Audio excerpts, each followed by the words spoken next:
हमारे चैनल पर आप सबको खुशामदीद। अगर आपने अभी तक हमारे चैनल को सब्सक्राइब नहीं किया तो जल्दी से कर लीजिए और बेल आइकन बटन को प्रेस कर दीजिए ताकि हमारी तमाम नई आने वाली वीडियोस आपको टाइमली मिल सके। मैं वो लंबा चौड़ा ताकतवर मर्द था जो मुझे शुरू से ही लड़ाई झगड़े का शौक था। पढ़ाई में मेरा लगाव कम था और इसीलिए मैं एक सिक्योरिटी कंपनी के लिए जॉब करने लगा। हमारी सिक्योरिटी कंपनी मुख्तलिफ गार्ड्स को मुख्तलिफ जगह पर हिफाजत के लिए भेजा करती थी। मैं भी एक बैंक का सिक्योरिटी गार्ड बन गया था। मुझे अपनी जॉब से बड़ा इश्क था, लेकिन ये इश्क इस वक्त ख़त्म हुआ जब मैं बैंक में कुछ डाकुओं ने हमला किया और मैंने जान की बाजी लगाकर ना सिर्फ लोगों को बल्कि पैसों को भी महफूज किया और बदले में मुझे कुछ भी हासिल वसूल ना हुआ। वही मेरी मामूली सी 20,000 की तनख्वाह मेरे हाथ में थमा दी गई और सारा क्रेडिट बैंक के मैनेजर को दिया गया। खबरों में भी बैंक के मैनेजर को हीरो बनाया गया था और ये देखकर मेरा दिल ही बुझ गया। मैंने अपनी जान की बाजी लगाई थी और कहीं मेरा कोई नाम तक नहीं आया था। एक मामूली रकम थी जिसकी खातिर मैं मर भी सकता था और इसी बात ने मुझे सोचने पर मजबूर कर दिया कि मुझे जॉब करनी चाहिए या नहीं। दिन रात मैं इसी मुश्किल में था कि जब मेरी फुफ्फो ने आकर मामा को अंगूठी वापस पकड़ाई और कहने लगी कि हम आयशा की शादी जुबैर से नहीं कर सकते। उसकी नौकरी में तो मौत जिंदगी का कुछ पता नहीं है। हम अपनी जवान बच्ची को जानबूझकर सारी जिंदगी रोने के लिए जुबैर के हवाले नहीं कर सकते। फुफ्फो की बातें सुनकर मैं गुस्से में आ गया और कहा कि आप ऐसे कैसे रिश्ता तोड़ सकती हैं। आयशा और मेरा सालों का साथ है। पहले तो फुफ्फो कुछ घबरा गई, फिर कहने लगी कि आयशा के लिए बहुत ही अच्छा रिश्ता आया है। तुम ही बताओ, मैं अपने हीरे जैसी बच्ची तुम जैसे गार्ड के हवाले क्यों करूं? तुम कमाते ही कितना हो और फिर तुम्हारी जिंदगी का भी कोई भरोसा, ये कहकर फुफ्फो ने साफ इनकार कर दिया और चली गई। और मेरे दिल पे तो जैसे किसी ने खंजर ही घोंप दिया था। सारी जिंदगी मैंने आयशा के ख्वाब सजाए थे और अब मेरी मामूली सी जॉब ने उसे मुझसे दूर कर दिया था। मैंने आयशा से बात की लेकिन वो भी रिश्ता तोड़ने को राजी थी। कहने लगी कि कब तक मुझे अपनी ख्वाहिशात का गला घोंटना पड़ेगा। मुझे अपनी अम्मी के फैसले पर कोई एतराज नहीं। मुझे यकीन नहीं आया कि कुछ पैसों की वजह से वो मेरी मोहब्बत ठुकराने के लिए राजी थी। मैंने इसी वक्त फैसला किया कि मैं अपनी जॉब से इतना पैसा कमाऊंगा कि आयशा को अपने इस फैसले पर पछताना पड़ेगा। इन्हीं दिनों मेरा एक दोस्त दुबई से वापस लौटा था। मैंने उससे बात की तो वो कहने लगा दुबई में तो मेरा बड़ा पैसा है और वो बोलो दिखावे के लिए बॉडीगार्ड भी रखते हैं। अगर तुम कहो तो मैं वापस जाकर तुम्हारी नौकरी का इंतजाम करता हूँ। तुम्हें बहुत अच्छी नौकरी मिल जाएगी और वैसे भी सऊदीया में तुम्हारे दिन खुद ब खुद बदल जाएंगे। मैंने हामी भर ली और मेरा दोस्त महीना भर यहाँ रहने के बाद सऊदीया चला गया और फिर कुछ दिन बाद ही उसने मुझे कॉल की और कहने लगा तुम्हारा काम बन गया है। यहाँ पर एक अरबी औरत को अपने लिए बॉडीगार्ड की जरूरत है। वो पाकिस्तानी बॉडीगार्ड रखना चाहती है तो अपने कागजात भिजवा दो, मैं तुम्हारी जॉब का पक्का इंतजाम कर देता हूँ। ये सुनकर मैं खुश हो गया और मैंने अपने सारे कागजात भिजवा दिए। महीने 2 महीने के अंदर ही अरबी दोस्त ने मुझे सऊदी अरब बुला लिया। पहले मुझे लगा था मेरी अरबी मालकिन को कोई बहुत अमीर औरत होगी जिसका मुझे गार्ड बनना होगा, क्योंकि मामूली लोगों को तो गार्ड की जरूरत ही नहीं होती। लेकिन वहां पहुंचकर मैं हैरान हुआ, क्योंकि मेरी मैडम कोई अमीर औरत नहीं थी। उसका एक आम सा घर था, एक छोटी सी गाड़ी थी। वो कोई मामूली औरत ही लगती थी। मुझे समझ ही नहीं आ रहा था कि मेरी मैडम को गार्ड की क्या जरूरत पड़ी, जबकि उसके पास ऐसा कुछ भी नहीं था कि जिसकी हिफाजत की जाती। यहाँ आने से पहले मैंने क्या कुछ नहीं सोचा था कि मेरी मैडम होगी, बहुत बड़ा महल होगा, पता नहीं कितने दुश्मन होंगे जो उसे गार्ड की जरूरत होगी, मेरा काम कितना मुश्किल होगा। लेकिन यहाँ आकर पुरसुकून हो गया था। मुझे लग रहा था कि बस औरत सिर्फ शोशे के लिए ही ये मुझे रखना चाहती है, वरना किसी गार्ड वगैरह की इसको कोई जरूरत नहीं। पहली मुलाकात में मेरी मैडम सारा ने मुझे सर से पांव तक देखा और कहने लगी तुम तो बिल्कुल वैसे ही हो जैसा गार्ड मुझे चाहिए था। मैंने तुम्हें यहाँ बहुत खास काम के लिए रखा है। तुम्हें हर वक्त मेरे साथ रहना होगा। मैं अपने कमरे में ही क्यों ना हूँ, तुम्हारी नौकरी 24 घंटे की है, तुम्हें सोना भी मेरे ही कमरे में होगा। तुम मुझे छोड़कर एक लम्हे के लिए भी यहाँ से नहीं जा सकते। मैं मालकिन की इस बात पर हैरान रह गया। 24 घंटे की नौकरी? ऐसी नौकरी कौन करवाता है? वो मेरे लिए एक गैर औरत थी। मैं रात को उसके कमरे में कैसे सो सकता था? ये बात तो बड़ी अजीब थी, लेकिन मैं फिलहाल कोई एतराज नहीं किया, क्योंकि मैं अपना वतन छोड़कर परदेस आया था और इस औरत के बुलाने पर आया था। अगर मैं शुरू में ही एतराज करता तो हो सकता है कि वो मुझे नौकरी से ही निकाल देती। मेरे दिमाग में रह रह कर आयशा का ख्याल आ रहा था कि मुझे कुछ बनना था, पैसा जमा करना था और उसे बताना था कि उसने मुझे छोड़कर कितना घाटे का सौदा किया है। इसलिए मैंने आसानी से अपनी मैडम की बात मान ली। जिस वक्त मैं मैडम के पास पहुंचा उसी वक्त मेरी नौकरी शुरू हो गई थी। वो अपने कमरे में बिस्तर पर बैठी थी और मुझे अपने सामने ही सोफे पर बिठा रखा था। उसके एक हाथ में सेब था और दूसरे हाथ में छुरी। वो सेब काट रही थी और कभी कभी तिरछी नजर मुझ पर भी डाल दिया करती थी। जब उसने सेब काट दी तो मेरी तरफ प्लेट बढ़ाई और कहने लगी खा लो, तुम्हें इसकी बहुत ज़रूरत है। मैडम का इस तरह मुझे सेब पेश करना बहुत अजीब सा लगा। मैंने फ़ौरन शर्मिंदा होकर इनकार किया और कहा कि मैं ड्यूटी टाइम पर कुछ भी नहीं खाता। मेरी बात पर वो हंसी और कहने लगी, तुम्हें तो 24 घंटे की ड्यूटी करनी है। बेहतर यह है कि खाते पीते रहो ताकि तुम में ताकत रहे। वैसे भी मुझे तुमसे जो काम करवाना है उसके लिए तुम्हारा ताकतवर होना बहुत ज़रूरी है। मुझे समझ ही नहीं आया कि वो कहना क्या चाह रही है। खैर, मैंने खामोशी से सेब उठा लिया और कुछ देर बाद मैडम ने मुझे सोने का कह दिया। मैं परेशान हुआ कि हम एक कमरे में कैसे सोएंगे। मालकिन कहने लगी, बेफिक्र होकर सोफे पे सो जाओ। मैं तुम्हें नहीं चाहती कि तुम कमरे से बाहर जाओ, और मुझे गार्ड चाहिए, इसलिए तो तुम्हें रखा है। तुम रात को मेरी हिफाजत नहीं करोगे क्या? मेरे हिसाब से तो इस औरत के बीच सड़क पे कोई खतरा नहीं हो सकता था। फिर भला कमरे में कैसे कोई खतरा होता? लेकिन मैं खामोशी से सोफे पर सो गया। मुझे हरगिज भी नींद नहीं आ रही थी। मैडम अपनी जगह बिस्तर पर लेटी हुई थी। मेरे दिल में अजीब अजीब से ख्यालात आ रहे थे। पता नहीं साम सी औरत को बॉडीगार्ड की क्या जरूरत पेश आती। मेरा नहीं ख्याल था कि इसे कभी भी किसी किस्म का कोई जानियो माली नुकसान या खदशा हो सकता है। इस औरत के पास लौटाने के लिए कुछ था ही नहीं। फिर इसने इतने हजारों रियाल की जॉब पर मुझे क्यों रखा? ये सब सोचते सोचते न जाने रात के किस पहर मेरी आंख लग गई, और जब मैं सुबह उठा तो मैं मैडम के कमरे में मौजूद नहीं थी। मैं उठकर कमरे से बाहर निकला तो वो फोन पर किसी से बात कर रही थी। वो कह रही थी, मैंने पाकिस्तानी बॉडीगार्ड रखा है। बड़ा ऊंचा लंबा चौड़ा मर्द है। मैं इसका खूब ख्याल रखूंगी और इसे किसी चीज की कमी नहीं होने दूंगी। ये बात सुनकर मैं हैरान रह गया। नौकरी तो मेरी थी कि मैं इनका ख्याल रखता, लेकिन वो मेरा ख्याल रखने की बात कर रही थी। पता नहीं किसका फोन था। मैडम को शायद मेरी मौजूदगी का एहसास हो गया था। उन्होंने पलटकर देखा और फौरन ही फोन बंद कर दिया। कहने लगी, तुम उठ गए हो? तो अब अच्छा सा कुछ खा पी लो, इसके बाद हम अस्पताल चलते हैं। मैं चाहती हूँ कि तुम्हारा चेकअप हो और मुझे तसल्ली हो जाए। कि मैं हैरत से पूछा, मैडम मेरा कैसा चेकअप होना है? मैं बिल्कुल ठीक ठाक हूँ। मेरी बात सुनकर मैडम मुस्कुराई और कहने लगी, कभी कभी मर्द को मालूम नहीं होता कि उसके अंदर कौन सी कमियां हैं। अगर डॉक्टर को दिखा लिया जाए तो बेहतर है, वरना बाद में परेशानी होती है।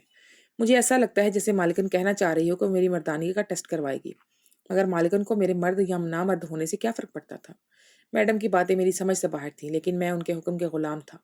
इस नौकरी के बदले मुझे 5,000 रियाल मिल रहे थे, और इससे ज़्यादा और क्या चाहिए था मुझे? इसलिए मालिकन की हिदायत पर मैं उसके साथ अस्पताल चल पड़ा। पता नहीं अरबी में डॉक्टर से क्या बातचीत की थी, मुझे समझ ही नहीं आई थी। कुछ ही देर में डॉक्टर ने मेरे बहुत सारे टेस्ट किए और हमें वापस भेज दिया। मैंने मैडम से पूछा भी कि ये सारे टेस्ट क्यों किए गए हैं। मैं यहाँ आने से पहले अपने सारे टेस्ट करवा कर आया था। मेरी बात सुनकर वो हंसी और कहने लगी कि हर सवाल का जवाब नहीं होता। बस यूँ समझ लो कि मैं कुछ तुम्हारी भलाई के लिए कर रही हूँ।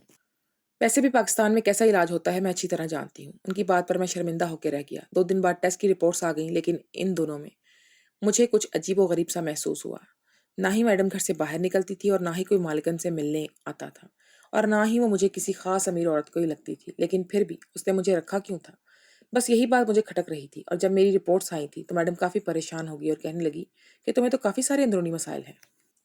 डॉक्टर ने इसमें लिखा हुआ है कि तुम्हें 2 दिन तक भूखा रहना होगा और फिर इसके बाद तुम्हारा कोई खास टेस्ट होगा। उनकी बात सुनकर मैं भी घबरा गया और पूछा कि मुझे क्या हुआ है। उन्होंने कंधे उचकाए और कहने लगी कि अब ये तो डॉक्टर ही सही तरह से बता सकती है, लेकिन बेहतर है कि जैसा डॉक्टर ने बताया है वैसा ही करो। तुम्हें 2 दिन तक भूखा रहना है और फिर ही तुम्हारा अगला टेस्ट होगा। 2 दिन तक भूखा रहना मेरे लिए बहुत मुश्किल था। मुझे सेहतमंद गजा खाने की आदत थी और मैं वक्त पर खाना खाया करता था। इसलिए मैंने मैडम से कहा कि आप इन सब मसलों में से ना पड़े। मैं बिल्कुल ठीक हूँ। यहाँ आपकी हिफाजत करने के लिए आया हूँ और मैं अपना काम बहुत अच्छे तरीके से कर सकता हूँ। लेकिन मेरी बात सुनकर उन्होंने नफी में सर हिलाया और कहने लगी, जब तक तुम मेरे पास काम कर रहे हो तुम्हारी जिंदगी और सेहत मुझ पर फर्ज है। ये हम गरीबों का असूल है। ये हम अरबियों का असूल है कि हम सबसे पहले अपने नौकरों की सेहत का ख्याल करते हैं। इनकी बात सुनकर मुझे खुशी का एहसास हुआ, क्योंकि जब तक मैं पाकिस्तान में गार्ड की जॉब कर रहा था कभी किसी ने मेरी ज़रूरियात, मेरी सेहत की तरफ तवज्जो नहीं दी थी। 20,000 रुपये मेरे हाथ में पकड़ाकर मुझसे जान छुड़ा ली जाती थी, और ये पहली दफ़ा हुआ था जब मेरे इतने सारे टेस्ट हुए थे और मेरी मैडम ने मुझ पर ख़ास तवज्जो दी थी। मैडम की अच्छाई को महसूस करते हुए मैंने उनकी बात मान ली और भूखा रहना शुरू कर दिया। अगरचे ये मेरे लिए मुश्किल काम था। उन्होंने मुझसे बस थोड़ा सा तेल पीने के लिए दिया और कहती कि यही ज़ैतून का तेल पी लो, इससे तुम्हारी भूख कुछ कम होगी और तुम्हारे पेट की बीमारियां भी खत्म होंगी। मुझे अपने कारोबार के सिलसिले में दूसरे शहर जाना है। तुम्हारा ये मसला ठीक हो तो फिर हम दोनों दूसरे शहर चलेंगे। मैंने तुम्हें इसीलिए रखा है क्योंकि वहां मेरी जान को खतरा है। मेरा कारोबार दूसरे शहर में है और मेरे वहाँ बहुत सारे दुश्मन हैं। उनकी बात सुनकर मुझे तसल्ली भी हुई और समझ भी आया कि यहाँ मैडम क्यों घर से कम निकलती थी। ना कोई मिलने आता था, क्योंकि यहाँ शायद उनका कोई भी नहीं था। उसने मुझे दूसरे शहर के लिए रखा था, मगर मेरा वीज़ा तो इस शहर का था। मैं दूसरे शहर किस तरह जा सकता था? यही सवाल मैंने मैडम से पूछा तो कहने लगी, तुम फिक्र ना करो, ये सब मैं देख लूंगी। पूरे 2 दिन तक मैडम ने मुझे खाने के नाम पर कुछ भी नहीं दिया और जब 2 दिन गुजर गए तो मेरा टेस्ट करवाने हमें अस्पताल जाना पड़ा। लेकिन इससे पहले मैडम ने मुझे कैप्सूल दी और कहने लगी कि ये तुम्हें टेस्ट करवाने से पहले ये कैप्सूल खाना है। इसके बाद पानी पीने की भी इजाज़त नहीं है। कल अस्पताल जाएंगे और तुम्हारा टेस्ट हो जाएगा। वो कैप्सूल कुछ अजीब सा था, देखने में काफी बड़ा था। मैंने आज तक दवाइयां इस्तेमाल नहीं की थी, इसलिए कैप्सूल निगलना मुझे बहुत मुश्किल हो रहा था, और वो भी बगैर पानी के। मैंने मैडम के हाथ से कैप्सूल लिया, इसी वक्त उन्हें फोन आया और वो फोन पर बात करती कमरे से निकल गई। मैंने जैसे ही इस कैप्सूल को मुंह में रखा, मुझे उल्टी सी महसूस हुई और वो कैप्सूल वापस निकल कर मेरे हाथ में आ गया। मैंने जल्दी से उसे छुपा लिया कि कहीं मैडम उसे मेरे हाथ में ना देखकर गुस्सा ही न कर बैठे। समझ नहीं आ रहा था कि इतना बड़ा कैप्सूल मैं बगैर पानी के किस तरह खाऊंगा। मैंने इधर उधर देखा तो मुझे मैडम भी नजर नहीं आई। मैंने सोचा कि क्यों ना थोड़ा सा पानी पीकर इसको हलक से नीचे उतार लूं। जरा से पानी से कौन सा फर्क पड़ जाएगा। सोचकर मैं कमरे से बाहर की तरफ जाने लगा। मेरे कानों में मैडम की आवाज पड़ गई। वो फोन पर किसी से बात बहुत धीमी आवाज में कर रही थी और उनकी बातें मेरे बारे में थी। वो कह रही थी कि अब जल्दी इसके लिए कोई दूसरे शहर पहुंच जाऊंगी, तुम डॉक्टर को पहले से ही हमारे आने का बता देना। इनकी बातें मुझे चौंकने पर मजबूर कर दिया था। आखिर मैडम ने मुझे ऐसे कौन से कैप्सूल खिलाए हैं जिनका जिक्र वो फोन पर कर रही थी और जिसे खाने के बाद वो मुझे अस्पताल नहीं बल्कि दूसरे शहर लेकर जाने वाली थी। मुझे कुछ भी समझ नहीं आ रहा था। मैंने कान लगाकर सुनने की कोशिश की, लेकिन उनकी आवाज मजीद धीमी हो गई थी और मुझे कुछ समझ नहीं आ रहा था। उसने कैप्सूल को अपने कपड़ों की जेब में डाल दिया और बहुत ही सोचने के बाद अपने पाकिस्तानी दोस्त को फोन मिलाया, जिसके जरिए उसने मुझे ये जॉब दी थी। मैंने उसे सारी बात बताई। मेरी मैडम ने इस तरह मुझे भूखा रखा है, वो एक खास कैप्सूल खिलाया है और अब वो मुझे दूसरे शहर लेकर जाने का इरादा रखती है। मेरी बात सुनकर मेरा दोस्त भी चौंक गया और कहने लगा, मुझे कसम है तेरी मैडम मुझे कोई ठीक औरत नहीं लगती। पता नहीं इसके पाकिस्तानी बॉडीगार्ड रखने पे इतना जोर क्यों दिया था। अगर वो इतनी अमीर नहीं है तो उसके बॉडीगार्ड की क्या जरूरत है। मैं भी इतने अरसे से तो दुबई में नौकरी कर रहा हूँ, लेकिन मेरी मालकिन ने तो कभी मेरा कोई टेस्ट नहीं करवाया, ना ही मेरी सेहत पर इतनी तवज्जो दी है।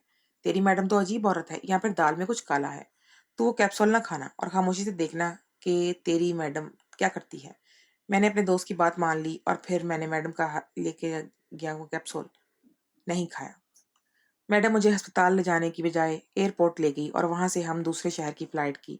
मेरा पासपोर्ट मैडम के पास था। मैडम ने शायद मेरा वीजा लगवाया था, इसलिए ज्यादा मसला नहीं हुआ। एयरपोर्ट पे ट्रैकिंग के दौरान मैडम मुझसे बहुत दूर दूर थी, जैसे मेरा उसका कोई ताल्लुक ही ना हो। मेरा पासपोर्ट भी उसने मेरे हाथ में थमा दिया था। अक्सर जगह पर तो मुझे मैडम को ज्यादा तलाश करना पड़ता। पता नहीं वो कहाँ आगे पीछे होती चली जा रही थी। जब हम जहाज में पहुंचे तो मैंने मैडम से कहा कि आप कहाँ थी अब तक, आपको तलाश कर रहा था मैं। उन्होंने मुझे इशारा किया, कहने लगी कि जाहिर है उसकी जरूरत होगी ना, इसलिए तुम्हारे साथ नहीं हूँ। उनकी बातें सुनकर मैंने हैरानी से पूछा, क्यों मैडम, सब ठीक तो है। उन्होंने गुस्से से मुझे देखा और कहा, तुम्हें इतनी अकल भी है कि तुम ये भी नहीं समझते कि मैंने तुम्हें चाहती क्या हूँ, कि दुनिया को पता चले कि तुम मेरे गार्ड हो। इस तरह तुम क्या हिफाजत करोगे अपनी अम्मी की। इनकी बात सुनकर मैंने सर पकड़ लिया। तो ये मैंने सोचा ही नहीं था। वो चाहती थी कि मैं चोरी चुपके इसके आगे पीछे रहूं और इसकी हिफाजत करूं, ताकि किसी को मेरी मौजूदगी का इल्म ना हो। और पता नहीं क्या क्या सोच रहा था मैं। मैंने मैडम से कहा कि 2 दिन तक भूखा रहा हूं, थोड़ा सा कुछ खा लूं। उन्होंने गुस्से से मुझे देखा, और अब हम दूसरे शहर जाकर ही तुम्हारा टेस्ट करवाएंगे और फिर ही मैं अपना काम शुरू करूंगी। भूख से मेरी हालत खराब हो रही थी कि मुझे मजबूरन खामोश बैठना पड़ा। और फिर कुछ घंटे बाद ही हम दूसरे शहर पहुंच गए। मैडम एयरपोर्ट से ही मुझे सीधा एक वीराने में बने हॉस्टल की जानिब ले गई और तसल्ली देते हुए कहने लगी कि टेस्ट होने के बाद मुझे कुछ खाने को मिल जाएगा। लेकिन न जाने उन्होंने वहां जाकर भी अरबी में डॉक्टर से क्या कहा था। मुझे खामोश से कमरे में ले गया। वहां जाकर मुझे कुछ अजीब सा एहसास हुआ कि कमरे किसी ऑपरेशन थिएटर का मंजर पेश कर रहा था। डॉक्टर ने जैसे ही मुझे लिबास बदलने का कहा तो मेरे होश उड़ गए, क्योंकि मैं तो इतना समझ गया था कि मुझे यहाँ ऑपरेशन के लिए लाया गया है। मैंने घबराकर डॉक्टर से कहा कि ये सब क्या है। वो डॉक्टर थोड़ी बहुत उर्दू समझता था। मुझसे कहने लगा कि आपका ऑपरेशन होगा और जो कैप्सूल आपने खाया है उसे पेट से निकाला जाएगा। ये सुनकर मेरी जान निकल गई। मैंने कहा, क्यों? वो कैप्सूल मेरे पेट से क्यों निकाला जाएगा? उसे खाकर मुझे ये दूसरा दिन है। डॉक्टर मुस्कुराकर कहने लगा, वो खास किस्म का कैप्सूल है जिसे स्मगल करवाया जाता है। आपकी मैडम ने आपको इसी मकसद के लिए इस्तेमाल किया है और आपके जरिए कैप्सूल लेकर यहाँ पहुंची है। अब वो कैप्सूल आपके पेट से निकाल कर यहाँ फरोख्त किया जाएगा। यह आपकी मैडम का कारोबार है, और अगर आपने जरा भी शोर मचाने की कोशिश की तो नताज के जिम्मेदार आप खुद होंगे। पहले तो मुझे यकीन ही नहीं आया, लेकिन फिर कड़ी से कड़ी मिली तो मुझे समझ आ गया कि मेरी मैडम ने बड़ी चालाकी से मुझे अपने मकसद के लिए इस्तेमाल किया था और मैं उनके पीछे जाल में बुरी तरह फंस चुकी थी। और मैं इनके बिछाए जाल में बुरी तरह फंसा हुआ था। मैंने आयशा से बदला लेना चाहता था और बदले की आग ने मुझे इतना अंधा कर दिया था कि मैं अपने हाथों अपना मुस्तकबिल दांव पर लगाने वाला था। मैंने इस डॉक्टर से कहा कि वो कैप्सूल मेरे पेट में नहीं है। इतना बड़ा कैप्सूल निगलना मेरे लिए मुमकिन नहीं था। इसलिए मैंने मालकिन से छुपाकर उसे अपनी जेब में डाल दिया था और फिर जब मैं एयरपोर्ट से दाखिल हुआ तो इससे पहले मैंने इस कैप्सूल को एक कचरे के डिब्बे में फेंक दिया था। मेरी बात सुनकर उस डॉक्टर के चेहरे का रंग बदल गया। वो कहने लगा कि शायद आपको मालूम नहीं है कि वो कितने लाखों रुपए का डॉलर्स का कैप्सूल था जिससे आपने के कचरे में डब्बे में डाल दिया है। जब आपकी मैडम को ये बात पता चलेगी तो वो आपका हुलिया बिगाड़ देगी। मुझे समझ नहीं आ रहा था कि मैं क्या करूँ। मैं बहुत तेज़ी से इस डॉक्टर को मारा, बेहोश हो गया। मैं खुद भी वहाँ से निकल बाहर आया था और मैडम से कहा कि अंदर डॉक्टर पुलिस के यहाँ फ़ोन पर कर रहा है। पता नहीं कि आपको मुझे और कौन से केस में फँसाने वाला है। इसलिए मैं उसे मारकर बाहर आया हूँ। उसे मेरे साथ आप उसे ले चलिए अंदर। मैडम को मेरी बात समझ ना आई लेकिन पुलिस के काम नाम ने वो डर गई। मैडम ने लोगों को यही बताया कि हॉस्टल से बाहर निकालो और ये कहा कि कहीं लेकिन पुलिस के नाम पर वो डर गई। मैं मैडम को लेकर हॉस्पिटल से बाहर निकला और उनसे कहा कि कहीं ऐसी जगह ले चलें जहाँ कोई ना हो। मैडम मुझे अपने एक ऐसे घर में ले गई। वो घर भी छोटा सा था। मैंने उनको बड़ी चालाकी से कमरे में बंद कर दिया और उनका मोबाइल फ़ोन भी उन्हें नहीं दिया। जब इन्हें अंदाज़ा हुआ कि कमरे का दरवाज़ा बंद है तो वो बुरी तरह दरवाज़ा पीटने लगी। घर के बहुत वीराने में बना हुआ था। मैंने मैडम के कमरे का दरवाज़ा ना खोला और दिन पर दिन गुजरने लगे। 3 दिन तक मैंने मैडम को इसी तरह बंद रखा। वो दरवाज़ा पीटती, मुझे आवाज़ें लगाती रही लेकिन मैंने जवाब ना दिया। जब तीसरे दिन मुझे यकीन हो गया कि मैडम बेहोश हो चुकी थी, तो मैंने दरवाज़ा खोला और फिर इनके कमरे की तलाशी ली। मुझे ऐसी बहुत सी सारी चीज़ें मिली जिसमें इनके खिलाफ सबूत के तौर पर मैं इस्तेमाल कर सकता था। मैंने खुद अरबी पुलिस को फ़ोन करके बुलाया और मैडम को इन तमाम सबूतों के साथ पुलिस के हवाले कर दिया। बस सारा माजरा सुनाया। पुलिस वालों ने मेरा शुक्रिया अदा किया और कहने लगे बहुत अरसे से वो इस गिरोह की तलाश कर रहे हैं। ये लोग पाकिस्तान से हट्टे-कट्टे लोगों को यहाँ बुलाते हैं और फिर नौकरी का झांसा देकर इन्हें गलत काम के लिए इस्तेमाल करते हैं।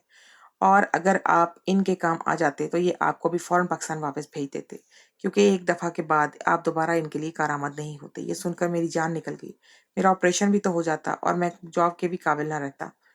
पुलिस वालों ने ना सिर्फ मेरा शुक्रिया अदा किया बल्कि मुझे पुलिस की जॉब भी दिलवा दी।